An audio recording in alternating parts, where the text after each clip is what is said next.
25 Chinese को मारा उसने। पंजाब का जवान जिसको कहते हैं, नौजवान, इसने कहा पंजाब की जवानी को आप बर्बाद करो। ये उठ ही ना पाए। पंजाब में खालिस्तान बन गया, पंजाब हिंदुस्तान से टूट जाए। पंजाब का मिशन हमारा फेल हुआ। क्या किया उन्होंने? नार्को टेररिज्म फैला के हमारी पंजाब की जवानी तबाह कर दी। इनके मैं चैलेंज करके कहता हूं, आप उसको उकसाते थे, अरे दाऊद आ गया, दाऊद आ गया। अब दाऊद अपनी जान बचाता फिरता, मोदी आ गया, मोदी आ गया, पता नहीं कहां से हमला करके मार देगा। वो इनको पकड़ेगा और ये अपने अधिकारी लगाएंगे जिनको कहेंगे इसको पकड़ो, इसकी इंटेरोगेशन करो, इसको डिमोरलाइज करो, इसको मेंटली टॉर्चर करो, इसके ऊपर पॉलिटिकल टेररिज्म फैलाओ, ये कमजोर हो जाए और उसके बाद तुम्हें बॉम्बे का कमिश्नर लगा देंगे। नमस्ते हिंदुस्तान, कैसे हैं आप लोग? आज आपके चैनल पे, सुमन पांडे चैनल पे, जिन गेस्ट को मैं लाने वाली हूँ उनके बारे में मैं जितना भी बोलूँ वो कम होगा, लेकिन उनके इंट्रोडक्शन में मैं कुछ चीज़ें बताना चाहूँगी। इनके ऊपर 14 बार आतंकी हमले हो चुके हैं, 14 बार। और इतना ही नहीं, आज के वक्त में सिर्फ एक ही टेररिज्म नहीं है, देश के आतंकवाद के खिलाफ आज भी लड़ रहे हैं। जब भी 3 कृषि बिल की बात आती है तो हमारे जहन में आता है कि तथाकथित किसान हैं, या हमारे जहन में खालिस्तानी आते हैं। लेकिन पंजाब खालिस्तान में तब्दील ना हो, पंजाब खालिस्तान में ना बदले, इसके लिए अपनी पूरी कोशिश में लगे हों और इनका सबसे सर्वप्रथम लक्ष्य यही रहा है। इसके अलावा अगर मैं आपको इनके बारे में बताऊं तो इनके अपनों ने ही 14 से अधिक बार इनको मौत के मुंह में धकेल दिया। आप आज के वक्त में all India anti terrorist front के चेयरमैन हैं। आप फॉर्मर प्रेसिडेंट रह चुके हैं all India Indian Congress youth India Congress के बाय पीवी नरसिम्हा राव। और if I am not wrong, मैं आपको इनको बता दूं, आज नन अदर देन इन्हें जो बोला जाता है एक जिंदा शहीद की एक उपाधि खुद पीवी नरसिम्हा राव जी के द्वारा मिला।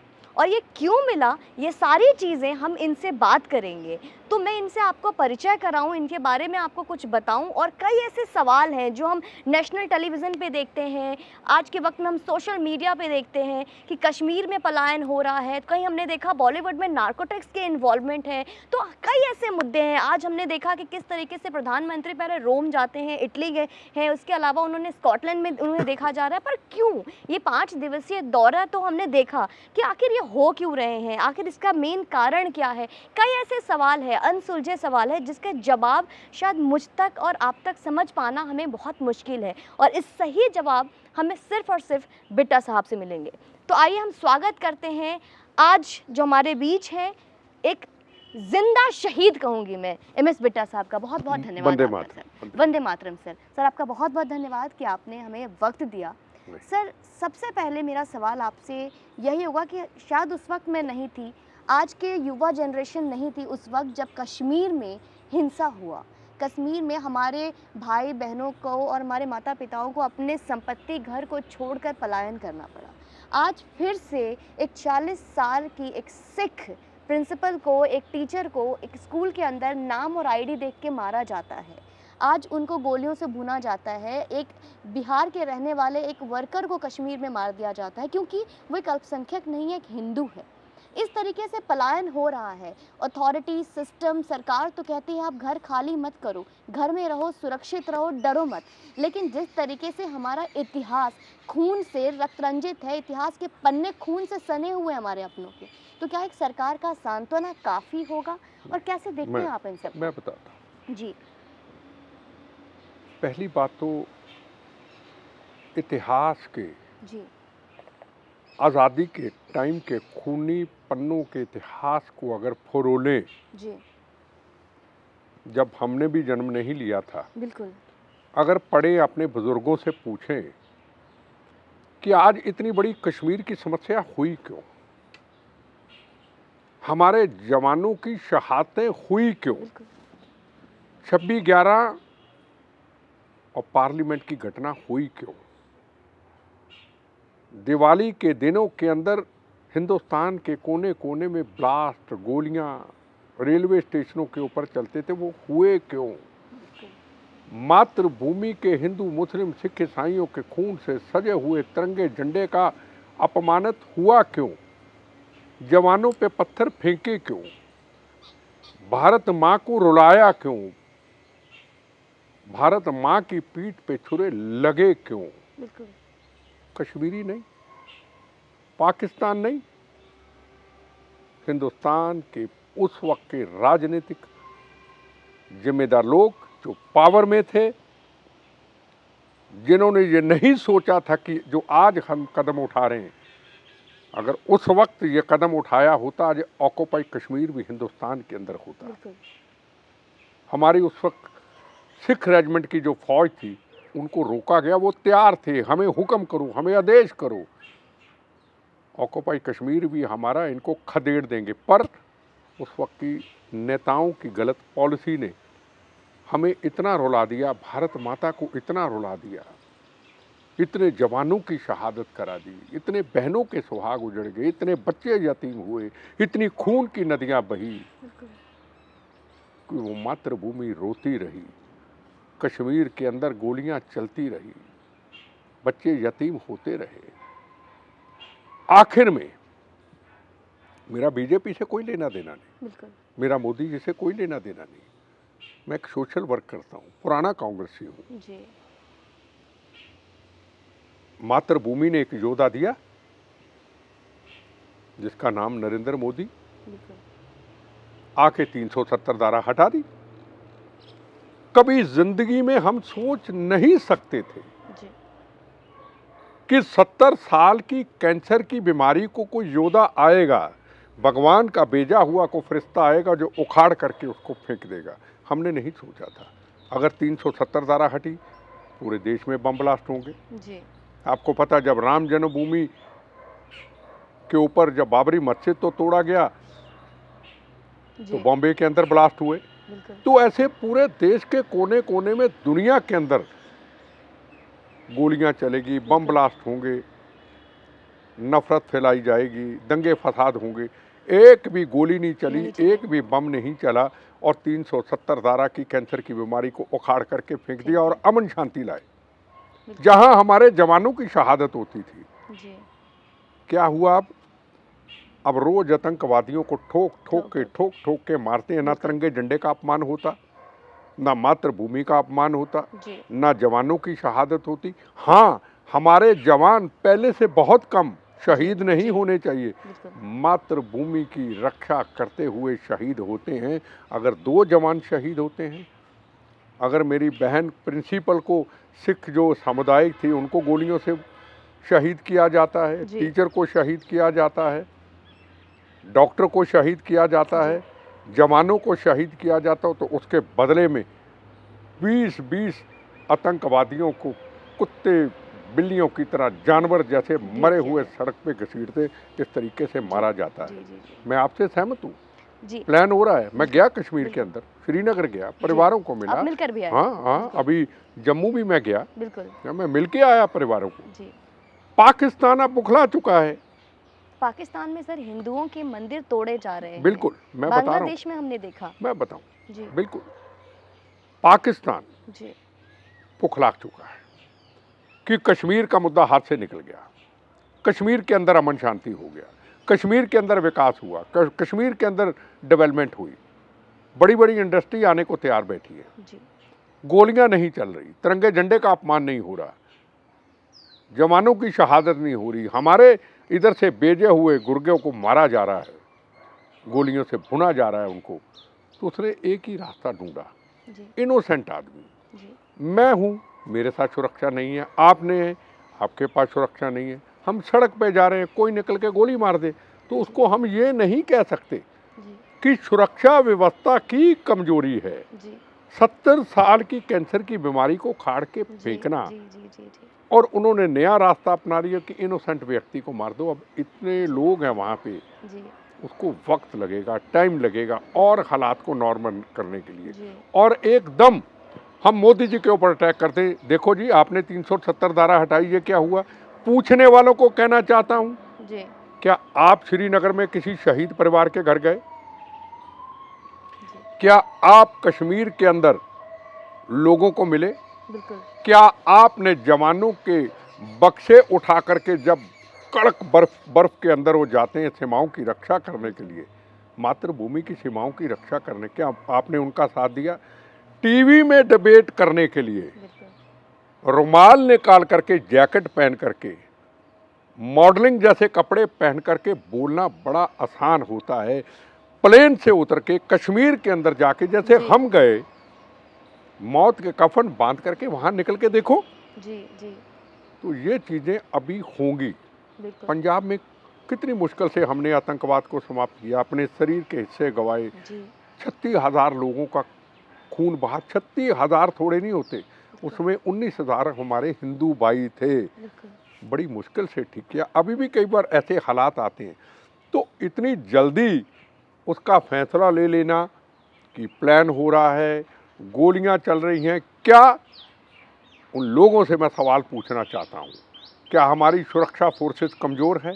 क्या हमारी सुरक्षा फोर्सेस मौत का कफन बांध करके कड़क सर्दी के अंदर मातृभूमि की सीमाओं की रक्षा नहीं करती है? जी जी अगर नहीं करती है तो मेरा चैलेंज, आओ मेरे से बहस करो, आप ही डिबेट पे बुला लो।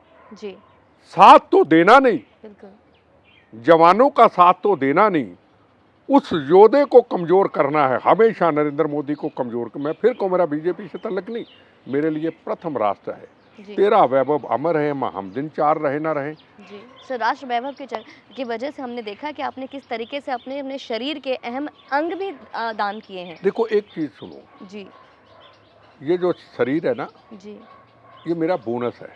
जी 14 बार हमलों से बचना, 70 लोग मेरे साथ शहीद होना, जी। जवान शहीद होना, खून की नदियां बहती हुई देखनी, जवानों के सिर बम्बों से उतरे हुए देखने, अब मेरा जीवन बोनस है।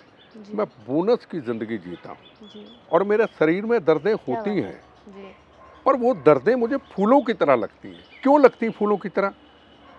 को मेरा मातृभूमि पे एहसान नहीं, को मेरी राष्ट्र के लिए कुर्बानी नहीं। जिस दिन कुर्बानी और कह दूंगा, जी उस दिन मैं इस मिट्टी में कीड़े मकोड़े की तरह रुल जाऊंगा। ये मेरा कर्तव्य है, जो मुझे मातृभूमि ने दिया है, मेरे भगवान ने दिया है। क्या मैं बात है। उसको कर्तव्य को पूरा करता हूँ। जी और मुझे दर्दें वो फूलों की तरह लगती हैं, वहीं गुलाब के फूलों। जहाँ पे आपको दर्द फूलों की तरह लग रहा है और आप जिसे अपना कर्तव्य मान रहे हैं, वहीं पे हमने देखा कल तो न्यूजीलैंड और भारत की मैच हुए, न्यूजीलैंड जीत गई, भारत हार गए, लेकिन वहीं पे भारत पाकिस्तान के मैच में हमारे ही देशवासी, देखो हिंदुस्तान में रहने वाले, दो दिल्ली बात, वाले पटाखे फोड़ रहे देखो हैं। दो बातें। जी मैं कौन हूँ? जी मुझे तो आप तो खैर मुझे अगर अच्छी तरह समझते, मुझे पहले भारतीय कहेंगे, फिर सिख कहेंगे, जी है ना? जी प्रॉब्लम सबसे बड़ी हिंदुस्तान में ये है, मैं हिंदू हूँ, मैं मुसलमान हूँ, मैं सिख हूँ, मैं ईसाई हूँ। सुभाष चंद्र बोस जी ने क्यों हिंदुस्तान की जंग जीती? आज़ाद हिंद फौज का गठन क्यों करना पड़ा? जी इसलिए करना पड़ा, जब जर्मनी में गए थे, हिटलर को मिलने से मना कर दिया था। बड़ी मुश्किल से टाइम मिलता है। तो सुभाष चंद्र बोस जी ने कहा, क्यों हमसे नफरत करते हैं? कहता, वो इतना बड़ा हिंदुस्तान, इतनी बड़ी शक्तिशाली मातृभूमि, जहाँ देवी देवताओं का, गुरुओं का वास है, वहाँ को कहता मैं हिंदू हूँ, मुसलमान हूँ, सिख हूँ, ईसाई हूँ, और एक छोटा सा देश आके यूके से आपके देश के ऊपर कब्जा कर लेता है, बिल्कुल। को हिंदुस्तानी कहने को तैयार नहीं। सुभाष चंद्र बोस जी आते हैं, उनको गहरी चोट लगती है, और आके एक फौज का गठन करते हैं, जिसका नाम होता है आज़ाद हिंद फौज, आज़ाद हिंद फौज। और नारा देते हैं, आप हमें खून दो, हम आपको आज़ादी लेके देंगे। उसमें हिंदू भी होता है, मुसलमान भी होता है, सिख भी होता है, ईसाई भी होता है। जंग लड़ी जाती, जंग जीते, जी एक फौज का गठन होता है। आज हम फिर उसी स्थिति पे खड़े हो गए। जी आज़ादी तो सुभाष चंद्र बोस जी ने, भगत सिंह, राजगुरु सुखदेव, मंगल पांडे, इत्तफाकुल्ला खां, रानी झांसी, जलियांवाला बाग के हिंदू, मुस्लिम, सिख, ईसाइयों ने आज़ादी लेके दे दी। चंद्रशेखर आज़ाद, लाला लाजपत राय, जी शहीद आजम उधम सिंह, जिसने जनरल डायर का बदला जाके यूके में लिया था। उधम सिंह जी, बिल्कुल। ठीक है, पर उस आज़ादी के बाद, आज़ादी तो कोई एक हिंदू या सिख ने तो लेके नहीं दी, हिंदू, मुस्लिम, सिख, ईसाई ने लेके दी। और बचपन के हमारे नारे होते थे, भारत माँ के 4 सिपाही, हिंदू, मुस्लिम, सिख, ईसाई। आज वो नारे कहाँ चले गए? आज से 25 साल पहले के इतिहासों को अगर खोलो, हर चौराहे पे हिंदुस्तान पे ये नारा होता था, भारत एक, धर्म अनेक। भारत माँ के 4 सिपाही, हिंदू, मुस्लिम, सिख, ईसाई में पढ़ता था, और हम लिख के लगाते भी थे बचपन के अंदर। आज वो नारे लेकिन कहाँ चले गए? जहाँ वो नारे एक वक्त आज दिख नहीं रहे, वहीं पे हमें राकेश टिकैत जी ये कहते हुए नजर आते हैं कि आज तो भारत पाकिस्तान मैच भी आ रहा है, तो देखो इसका मेरी बात जिम्मेदार सुनो, सरकार है। उस पब्लिसिटी का भूखा, पब्लिसिटी जी। का स्टंट, जी उसको तो मैं क्या कहूँ। गंद है ना शहर का इकट्ठा हुआ, जैसे गाजीपुर में ऊपर जी पहाड़ है, गंद गंद होता है, सब शहर का गंदगी आ जाती। इसको इतना जाके अभी कह दो टिकैत जी आपकी इंटरव्यू लेनी है, इस जी गंद पे खड़े हो जाइए, जी वो इंटरव्यू दे देगा। इस वक्त उसकी हालत है, जी ठीक है ना। अब जो इंसान खालिस्तान के जब नारे लगते हैं समर्थन करता है, बिल्कुल। हिंदू मुस्लिम सिख ईसाइयों के खून से बने तिरंगे झंडे, लाल किला के अंदर जो पहला झंडा लाल बहादुर शास्त्री जी ने लहराया, और नीचे खड़े थे बाबा साहब अंबेडकर, नीचे जी खड़े थे जी सरदार पटेल, नीचे पड़े थे लाल बहादुर शास्त्री, जो जी जो नाम सामने लोगों के है मैं वो बताना, खड़े थे और सलामी दे रहे थे झंडे को। उसके बाद सब तिरंगे झंडे की शुरुआत हुई। राष्ट्रपति भवन हो जी या सुप्रीम कोर्ट हो या पार्लियामेंट हो या कुछ सीएम का हाउस हो, जी तिरंगा झंडा ऊपर, हम उसके नीचे। नीचे बिल्कुल मातृभूमि की पहचान, ऊपर। हिंदू मुस्लिम सिख ईसाइयों के खून से बना तिरंगा झंडा ऊपर। वो हमारा गुरु, वही हमारा भगवान, वही हमारा सब कुछ। और वाघा बॉर्डर की तरफ अगर आप देख लें, जी शाम को जाएं, तिरंगा झंडा लहरा रहा है और पाकिस्तान के लाहौर रावलपिंडी तक देखा जा रहा है लहराते जी हुए, जी और जवान किस तरीके से उसको अपने सीने पे लगाते हैं। मेरी कोठी में तिरंगा झंडा बिल्कुल शाम को जवान सुबह लगाता है, शाम को उतार के सीने पे लगा के लेके जाता है। क्या कहते, यही हमारी रामायण, यही गुरु ग्रंथ साहब, यही हमारा ईसाई धर्म, यही हमारा मुस्लिम धर्म, सब कुछ इसी में समाया हुआ है। बिल्कुल। क्या बात है। उस तिरंगे झंडे का खुले तौर पे अपमान होता है, बिल्कुल और खालिस्तान के झंडों की बात होती है, बिल्कुल कोई नहीं बोलता। और टिकैत साहब, तिरंगे झंडे का अपमानित करने का सबसे बड़ा जिम्मेदार, जिसने कहा लाठी ले आओ, बिल्कुल। जिसने कहा कृपाने ले आओ, हर बात पे कहते हैं बक्कल नहीं, कैसे दूंगा, मैं क्या है पॉइंट की ये? बात करूंगा। जी उसने कहा, जी उसने उत्साहित किया। जी आंदोलन टिकैत का नहीं था। आंदोलन किसका था? आंदोलन था पंजाब के किसानों का। बिल्कुल टिकैत को इसलिए ले आए क्योंकि उसके पिताजी का नाम था बाबा टिकैत, बिल्कुल जिसको आज भी हम सिर झुकाते हैं। बिल्कुल उस टिकैत के नाम को लेके भोले भाले लोगों ने बीच में बिठा लिया, और वो इनका सारा कैप्चर करके आंदोलन यूपी में चला गया, क्योंकि इसने चुनाव लड़ना था। बिल्कुल ठीक। जी अब जब तिरंगे झंडे का मातृभूमि का अपमान होता है, तो टिकैत कहाँ होता है? टिकैत कहता है सरकार ने करा दिया। कौन सी ऐसी सरकार हो, कांग्रेस की हो, बीजेपी की हो, सीपीएम की हो, सीपीआई की हो, कौन सी ऐसी सरकार है जो 26 जनवरी के दिन बिल्कुल तिरंगा झंडा इंडिया गेट के पास राष्ट्रपति लहराते हैं, और दुनिया के एम्बेसडर वहां खड़े होते हैं, और दुनिया का कोई ना कोई राष्ट्रपति या प्रधानमंत्री आके देता है, और उससे 2 किलोमीटर की दूरी के अपने तिरंगे झंडे का अपमान जब होता है, क्या दुनिया को दिखाना चाहते हैं हमारे देश के अंदर ये कि हिंदुस्तान की सरकार कोई भी हो, कांग्रेस की हो या नरेंद्र मोदी की हो या किसी की हो, बिल्कुल मुंह से कुछ भी बकवास कर देना, दुनिया के अंदर भ्रम फैलाना, हिंदुस्तान में नफरत है, हिंदुस्तान में गुंडागर्दी है, हिंदुस्तान में आतंकवाद है, हिंदुस्तान में खालिस्तान बनना चाहिए। तो कहां थे जी टिकैत? अब क्यों चर्चा बार बार टिकैत की करते हैं? अब क्यों हीरो बनाने की कोशिश करते हैं टिकैत को? बिल्कुल जो कहता है इंडिया गेट के अंदर हम फसलें बो देंगे, इसकी ऐसी की तैसी, उस जगह पे जो फसलें बोएगा जहां शहीदों की अभी स्मारक बनाया गया नरेंद्र मोदी जी ने, आज तक किसी ने नहीं बनाया। आजादी के बाद या आजादी से कुछ समय पहले जो भी जवानों ने कुर्बानी शहादत दी, जो भी हिंदुस्तान के अंदर राष्ट्रपति, दुनिया का प्रधानमंत्री, फॉरेन मिनिस्टर, डिफेंस मिनिस्टर आएगा, जी जी जी इंडिया गेट सलूट देगा और म्यूजियम में जाएगा, वहां फसल उगाएगा। ये पहले हिंदुस्तान, पहले भारत माँ, बिल्कुल उसके बाद बिट्टा, उसके बाद हिंदू, मुसलमान, सिख, ईसाई, फिर किसान। क्या बात है सर। बिल्कुल ये कहना मैं किसान हूं, अरे हम किसान नहीं है क्या?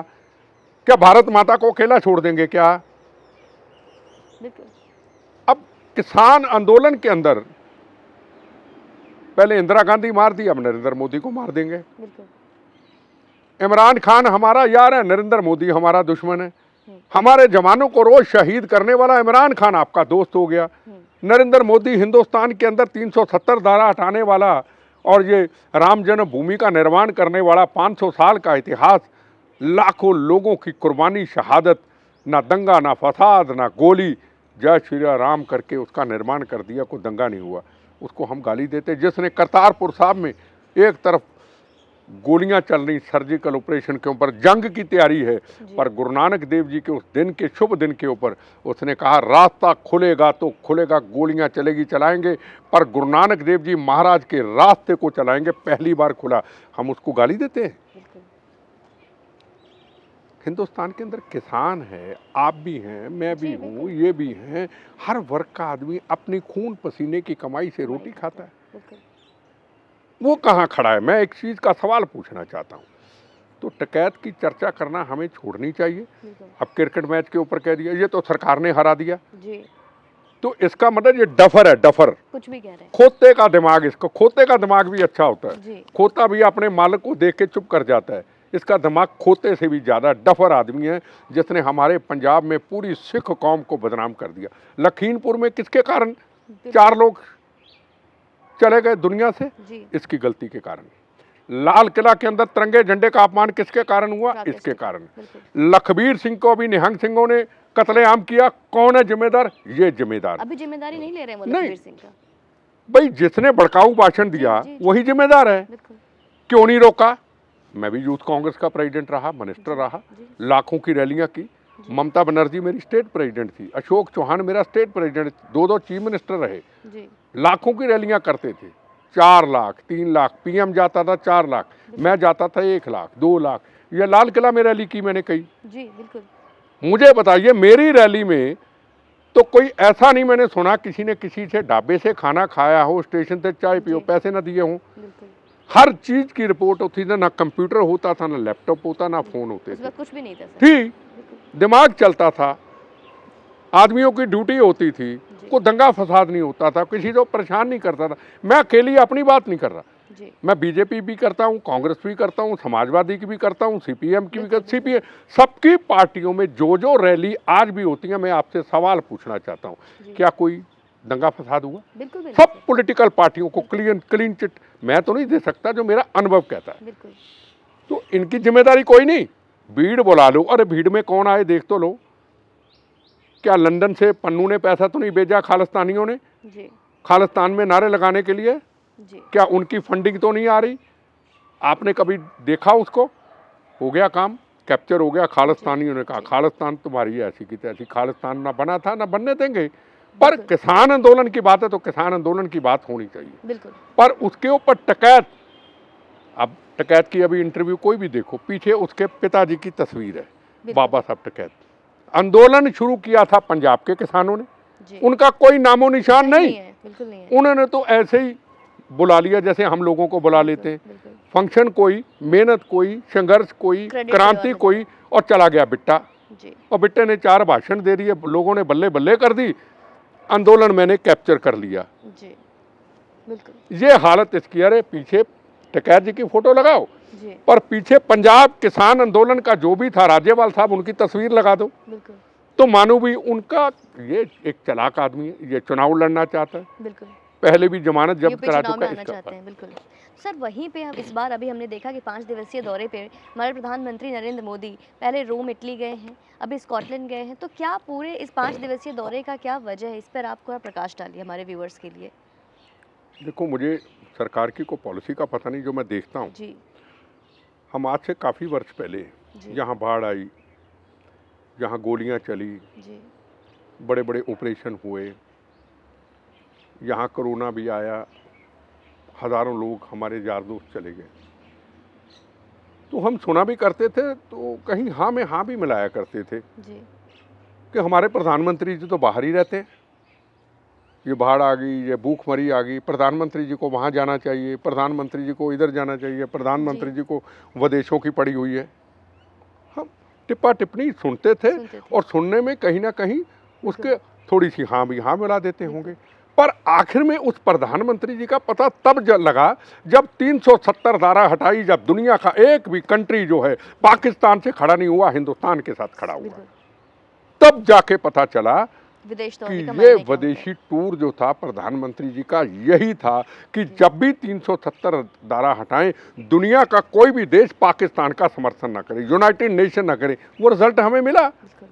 हमारी डिफेंस पॉलिसी बिल्कुल कमजोर थी। जी। आज दुनिया से टैंक, दुनिया से प्लेन, दुनिया से राफेल, कई चीजें ऐसी। जंग देखो, जंग बहुत बुरी चीज है। जी जंग करना अच्छी चीज नहीं, चाहे पाकिस्तान हो, हम हो, कोई हो। जी जी जी। मरती तो मानवता है ना, मरता तो इनोसेंट आदमी है ना, बिल्कुल। जिसका सबका कोई परिवार जंग लेना देना नहीं। जब बम चलेगा तो कोई भी उसकी लपेट में है। जंग अच्छी बात नहीं है, जी। पर अपनी सीमाओं की रक्षा के लिए आपने देखा होगा चाइना, बिल्कुल।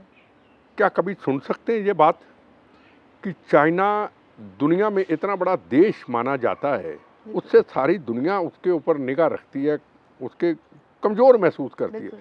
हिंदुस्तान इतना पावरफुल मुल्क बना दिया। पहले के सरकारों की गलतियों से वहां पे हमारी कितनी जमीन चाइना ले गया। बिल्कुल। आज सिर्फ 4 या 5 किलोमीटर का फासला होगा, उस जमीन के लिए हम लड़ रहे हैं। वे मातृभूमि का आधा इंच हिस्सा हम चाइना में नहीं जाने देंगे। और चाइना के एक गुरतेज सिंह निकला, मौत का कफन बांधा, बंदूक हाथ में नहीं थी, निकाली और 25 चीनियों को ठोक ठोक के मारा, बोले सोने हाल करके, सत श्री अकाल करके, भारत माता की जय। ठीक, ये स्थिति में आज भारत खड़ा। अगर आज भारत इस स्थिति में डिफेंस उस पॉलिसी को अगर नरेंद्र मोदी जी ने ना मजबूत किया होता तो आज हम कहाँ होते। आप तालिबान का आप देख लो, अफगानिस्तान का हाल देख लो। जी बिल्कुल। अफगानिस्तान नहीं, तालिबान देखा हम हमने। बचपन में सुना करते थे। एक जी। होते थे पंजाब के महाराजा रणजीत सिंह, कहते थे शेरे पंजाब महाराजा रणजीत सिंह। जी उनकी फौज के जर्नैल सिंह सरदार हरि सिंह नलुआ जी। ठीक, जी। उस वक्त काबल कंदार अफगानिस्तान तक हिंदुस्तान का राज था महाराजा रणजीत सिंह का। जी ठीक, जी। माएँ कहती थी उस वक्त बच्चों को, जो बच्चे सोते नहीं, बच्चे सो जा नलुआ आ गया, बच्चे सो जा नलुआ आ गया, बच्चा सो जाता था।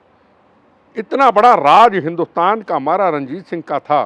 जी ठीक, आज हम देखते हैं कि उस वक्त कितने जुल्म मंदिरों के ऊपर, गुरुद्वारों के ऊपर जी। हुए होंगे। जो तलिबानी आज कहते हैं या तो सिखी धर्म को छोड़ दो, मुसलमान बन जाओ, नहीं तो इस देश से जाना पड़ेगा, नहीं तो कत्लेआम कर देंगे। बिल्कुल यही हो रहा है। कहाँ है खालिस्तानी आज? खालिस्तानियों को सवाल पूछना, कहाँ है आपकी जबान? गुरु ग्रंथ साहब को आप काबुल में बचा नहीं सके, आके गोलियां चला दी विराजमान। 25 सिख भाइयों को, बहनों को, माओं को, बच्चों को शहीद कर दिया गया। आप चले जाइए पाकिस्तान के अंदर, जी। मंदिरों को तोड़ा जा रहा है, गुरुद्वारों को तोड़ा जा रहा है, ननकाना साहब का अपमान कर रहे हैं काफिर। कहाँ हो आप? गुरु ग्रंथ साहब की पाठ करने वाले, वहाँ के ग्रंथी की बेटियों को किडनैप किया जा रहा है, उठाया जा रहा है। कहाँ हो आप खालिस्तानियों? एक रक्षक हमें मिला है नरेंद्र मोदी। जी। मैं फिर कहूँ, मेरा बीजेपी से तल्लुक नहीं, प्रथम राष्ट्र जिसने काबुल कंदार से सिख समुदायों को उसी वक्त प्लेन से लेके आया इधर। जी जी जी। ठीक, बिल्कुल। ये आज हिंदुस्तान की डिफेंस पॉलिसी। आपने फॉरेन पॉलिसी की बात की, मैंने डिफेंस की भी कर दी। ये हमारे डिफेंस पॉलिसी और हमारी फॉरेन पॉलिसी है कि हम दूसरे देशों के साथ अपने संबंधों को बढ़ाने की कोशिश कर रहे हैं। और कहते हैं ना, जो बातें आपने कही, दुश्मनों के सितम का खौफ नहीं, अपनों की वफा से डरते हैं। दुश्मन हमारे से डर चुका है, दुश्मन सिर झुका चुका है, दुश्मन को पता है एक गोली चलेगी, टैंकों के टैंके इनको तबाह करके रख देंगे। 70,000 अफगानी है ना ये तलिबानी, इनको 2 मिनट में उड़ा के रख देंगे, पर लड़ना हमारा काम नहीं। पर हिंदुस्तान में जो तलिबानी बैठे हैं, ये टकैत तलिबानी, क्रिकेट का मैच हारा जाता है तो कहता जी पाकिस्तान की सपोर्ट कर देता है, खालिस्तान के नारे बकते हैं, हम आपके साथ हैं, तिरंगे झंडे का अपमान होता है, हम आपके साथ हैं। वाई? सिर्फ एक नरेंद्र मोदी को झुकाने के लिए और उनसे एक रिवेंज लेने के लिए। वो पसंद नहीं है, इसलिए देश पसंद नहीं है। देखो जी, मेरी मुझे इतना पता है, जो मैं ना तो मैं कभी मिला हूँ, ना मिलने की इच्छा है मुझे, है ना जी। हमने जो शरीर दिया है, हमारे जवानों ने इतनी कुर्बानी दी है, शहादतें दी हैं, किस लिए दी है? देश के लिए दी। अगर आज देखो जवानों की अगर हालत देखें, आज से 7 साल पहले का इतिहास देखें, जी बिल्कुल। क्या बुलेट, मिलता था ना जवानों एक को, बुलेट प्रूफ शहीद हो जैकेट जाता नहीं, था। एक जूता नहीं। 50,000 बिल्कुल। हमने 5-5 लाख कारगिल के युद्ध में हमने ही शुरू किया था, विज्ञान भवन में फंक्शन करके। सरकार कितने देती थी? 25,000। 5 लाख इसलिए उस वक्त दिया था, पैसे नहीं दिए थे सरकारों को जगाने के लिए। आज किस स्थिति में हम हैं? हमारा जवान कोई शहीद ना हो, बहन का सुहाग ना उजड़े, बच्चा यतीम ना हो, खून की नदियां ना बहें। आज अगर कोई जवान शहीद होता है, 1 करोड़ सेंट्रल गवर्नमेंट देती है, 1 करोड़ स्टेट गवर्नमेंट देती है, बच्चों की शादियां भी कराती है और बिल्कुल। बच्चों को नौकरी भी देती है बहुत परिवर्तन आ गया और घर भी देती है। कहीं की स्टेट में होना। अब शिवराज चौहान मध्य प्रदेश के हैं, जी। अब कहूँगा कहेंगे ये बीजेपी की बात करता है, जो किया किया। अब शिवराज चौहान ने बच्चों को शादी, फ्लैट, बिल्कुल। जमीन, पैसा 1 करोड़। सेंटर अगर 2 करोड़ मिल जाता है, पेंशन अगर उसकी अलग आती रहेगी, उसके बच्चों को तो कोई फिक्र नहीं। बिल्कुल। किसने किया ये? उस योद्धे ने किया। कैसे ना तारीफ करूं मैं उसकी। आए कोई माई का लाल आए मेरे से बहस करे, बिल्कुल। उसके काम के ऊपर बहस करे। राजनीति जो एक व्यक्ति अपनी सोच के ऊपर काम कर रहा है और हम बड़े बड़े चैनलों के अंदर डिबेट पे आके गाली गलौज देने, हौसला तो देना नहीं, गाली गलौज ही करना शुरू कर देते। जी। क्या भारत माता इनको माफ करेगी? इनका मकसद एक ही है, वोट, सत्ता, कुर्सी, जी। बात। सर वहीं पे जहाँ पे बात आती है बड़े बड़े चैनल्स डिबेट की, तो हमने इन बड़े बड़े चैनल्स में अभी बॉलीवुड का भी आजकल बहुत ज़्यादा नाम है। किस तरीके से नारकोटिक्स डिपार्टमेंट बॉलीवुड पे काम कर रही है, क्योंकि कोने कोने में आज के वक्त में ड्रग्स और चरस, पूरा चरस संलिप्त हो चुका है बॉलीवुड में। इस पर प्रकाश डालिए सर, इस पर आप क्या कहना चाहेंगे? लेकिन वहीं पे महाराष्ट्र गवर्नमेंट पूरी तरीके से सपोर्ट कर रही है। 2 चीज़ें मैं बताऊँ। एक है टेररिज्म। जी। पंजाब में था टेररिज्म, पाकिस्तान का मुंह तोड़ के जवाब दिया। 36,000 बेगुनाहों का खून हुआ, 19,000 हिंदू भाई शहीद हुए, बीच में पुलिस के जवान शहीद हुए, सीआरपी, पंजाब पुलिस, फौज, बहुत कुछ हुआ। बड़ी लड़ाई लड़ी। पता नहीं था ये पंजाब हिंदुस्तान का हिस्सा रहेगा या नहीं रहेगा, पंजाब हिंदुस्तान से टूट जाएगा। पर सबने, सब पॉलिटिकल पार्टी, अकेली कांग्रेस नहीं, अकेली बीजेपी नहीं, जिसमें कांग्रेस भी थी, बीजेपी भी थी, सीपीएम भी थी, सीपीआई भी थी और आरएसएस के कई कार्यकर्ता जो सुबह पीटी परेड करते थे, वंदे मातरम, उनको गोलियों का निशाना बना दिया जाता था। ठीक। अब जब वो लड़ाई पाकिस्तान हार गया, जैसे कश्मीर में लड़ाई हारी, इनोसेंट लोगों को मारना शुरू कर दिया। पाकिस्तान के पास एक रास्ता बचा, नार्को टेररिज्म। पंजाब की जवानी, पंजाब का जो जवान सबसे बड़ा फौज में पहले खड़ा होता था, जैसे गुरतेज सिंह था। 25 चाइनीज को मारा उसने। पंजाब का जवान जिसको कहते हैं, नौजवान, इसने कहा पंजाब की जवानी को आप बर्बाद करो, ये उठ ही ना पाए, पंजाब में खालिस्तान बन जाए, पंजाब हिंदुस्तान से टूट जाए, पंजाब का मिशन हमारा फेल हुआ। क्या किया उन्होंने? नार्को टेररिज्म फैला के हमारी पंजाब की जवानी तबाह कर दी। हमारा यूथ, उनके माँ बाप जमीनों को बेच बेच करके अपने बच्चों को कहाँ भेज दिया? कनाडा, अमेरिका, पता नहीं क्या क्या बेचारे मेहनत मजदूरी करते होंगे, मजबूरी में चले गए। सरकारें उसको कंट्रोल नहीं कर पाई। कई सरकारें आई, किसी ने कंट्रोल नहीं किया। कुर्सी सत्ता के नशे में, पैसे के नशे में घूमते रहे। टेररिज्म खत्म कर लिया गोलियों बम्बों का, पर नार्को टेररिज्म को खत्म नहीं कर पाए। अब ये नार्को टेररिज्म पंजाब से चलता चलता दिल्ली, मध्य प्रदेश, यूपी, बिहार, अब पूरे देश के कोने कोने में फैल गया। जिसका सबसे बड़ा हब बन गया नार्को टेररिज्म का, वो है बॉम्बे, वो है महाराष्ट्र। पूरा महाराष्ट्र नहीं करूंगा, बॉम्बे। ठीक। दाऊद इब्राहिम का आज, जब से नरेंद्र मोदी जी आए, टीवी के अंदर कभी भी उसका चर्चा का विषय नहीं बना होगा। नहीं तो जितने भी बड़े बड़े चैनल वाले दाऊद इब्राहिम के नाम के हिंदुस्तान के लोगों को डराते थे, सब बड़े बड़े चैनल वाले, इनके मैं चैलेंज करके कहता हूं, आप उसको उकसाते थे, अरे दाऊद आ गया, दाऊद आ गया। अब दाऊद अपनी जान बचाता फिरता, मोदी आ गया, मोदी आ गया, पता नहीं कहां से हमला करके मार देगा। चैनल वालों को मेरा चैलेंज, बताए कोई क्या दाऊद की न्यूज सुनी? अब दाऊद इब्राहिम ने वही काम किया जो पंजाब में पाकिस्तान आईएसआई ने किया, कि बॉम्बे के अंदर टेररिज्म, नार्को टेररिज्म फैलाओ। और नार्को टेररिज्म कहां से आ रहा है?